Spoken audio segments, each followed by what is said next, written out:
The universe is stranger than we imagine according to our understanding of physics. It doesn't make sense. Scientists have explored many ways to explain it, leading to some crazy-sounding ideas over an extremely large, but not infinite, amount of time. By sheer chance, atoms in a void could spontaneously come together in such a way as to assemble a functioning human brain. This would be a brain that would in all respects think and feel just as a human brain. Yes, you heard that right. This hypothetical brain is referred to as a Boltzmann brain, and while a human brain floating therein, the void may sound absurd, it's a question that has troubled many great minds because such an outcome is theoretically possible. According to Brian Greene, there could be a brain floating in space that just happens to have a particle configuration exactly as your brain. The probabilistic nature of quantum physics with the combination of virtually unlimited time can yield to such an outcome. Boltzmann brain is a very curious idea, and what you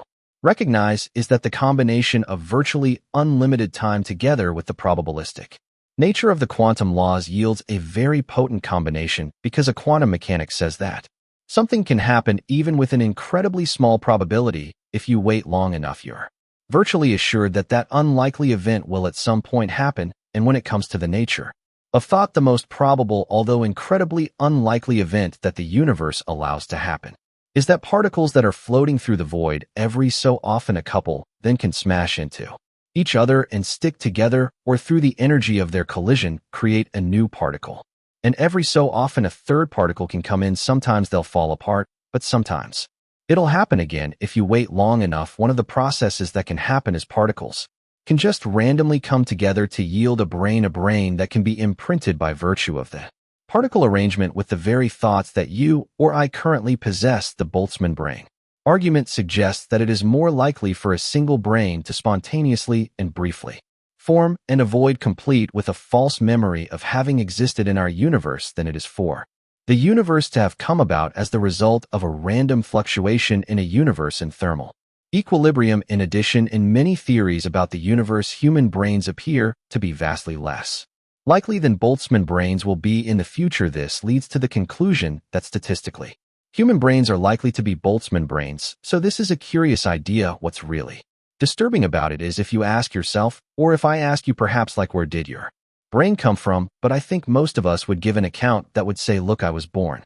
and my parents, they were born, and you sort of trail it all the way back, perhaps even go back to the Big Bang. And that's an interesting story. But here's the thing, the number of brains that can be created in that conventional manner is relatively small compared to the number of brains that can form in the void if you're waiting for an effectively infinite amount of time. So if you ask yourself, by sheer dental probabilities, are you one of those brains that formed in that very rare process which started at the Big Bang and yielded the brain in the manner that you've described? Or is it more likely that you're one of those brains that's floating in the void? And since there's so many more of those compared to the conventional approach, the odds would suggest that it's more likely that you are a brain floating in the void who just told a very quaint and beautiful story about starting at the Big Bang and being born in the traditional human manner, but a story that's completely false. Music, the idea, is named after Austrian physicist Ludwig Boltzmann, who in 1896 published a theory that tried to account for the fact that humans find themselves in a universe that is not as chaotic as the budding field of thermodynamics seemed to predict. He offered several explanations, one of them being that the universe, even one that is fully random or at thermal equilibrium, would spontaneously fluctuate to a more ordered or low entropy state. Boltzmann invoked the anthropic principle to explain why we wouldn't find ourselves in one of the very common equilibrium phases. In equilibrium, life cannot exist. Clearly, what we want to do is find the most common conditions within such a universe that are hospitable to life, or if we want to be more careful, perhaps we should look for conditions that are not only hospitable to life, but hospitable to the particular kind of intelligent and self-aware life that we like to think we are in an entirely random universe.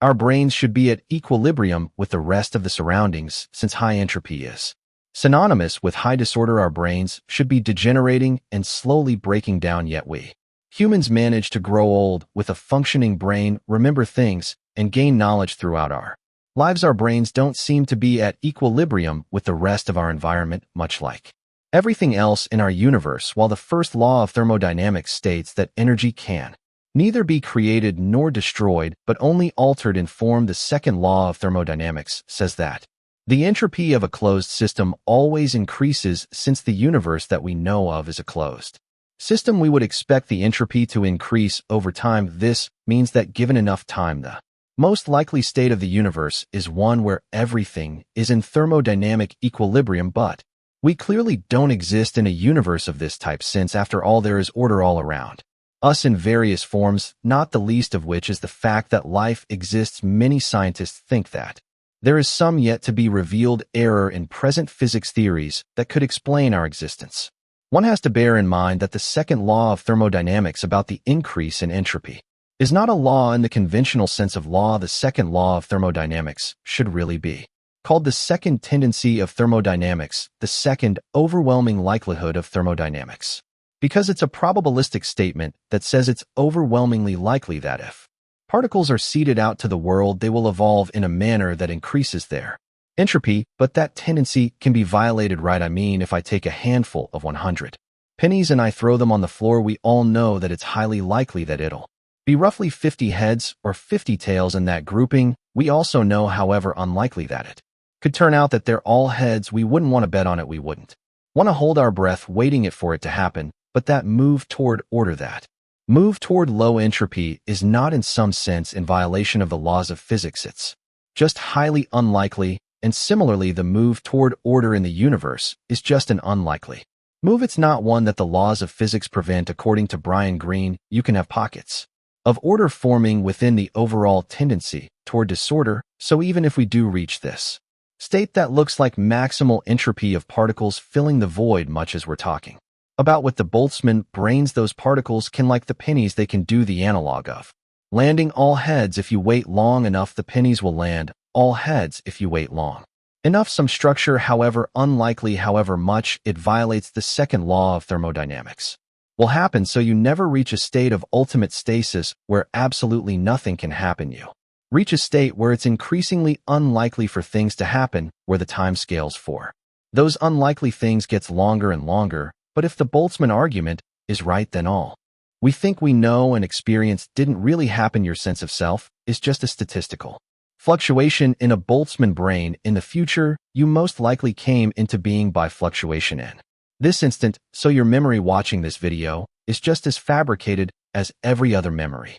The disturbing quality of that conclusion is, take my brain, imagine it's now actually formed in the void. That brain thinks it understands the laws of physics, quantum mechanics, and generality, because that brain seems to remember having taken quantum mechanics and general relativity and seems to recall looking at all the data that confirm those theories. But all that's fake, all of it's false, because the brain just came together right now, so that brain now can't trust anything at all. So this is their skeptical nightmare that happens. The brain can't even trust the very reasoning that led us to conclude that the brain should form. So you've undercut all rationality when you allow these Boltzmann brains into the story. So we physicists tend to use this possibility as a diagnostic tool, that if our theories allow for this to happen, we have to find some means of dealing with that conclusion or modifying the equation so it can happen in order that we don't ruin rationality itself. In case the idea of Boltzmann turns out to be wrong, there is still a chance that indeed this reality we perceive is not actually real. A somewhat similar example to the Boltzmann brain paradox is the simulation hypothesis, which according to Dr. Greene is the most radical of them all, but we will dedicate a whole video to this topic. Music. Thanks for watching. Did you like this video? Then show your support by subscribing and ringing the bell to never miss videos like this. Music you.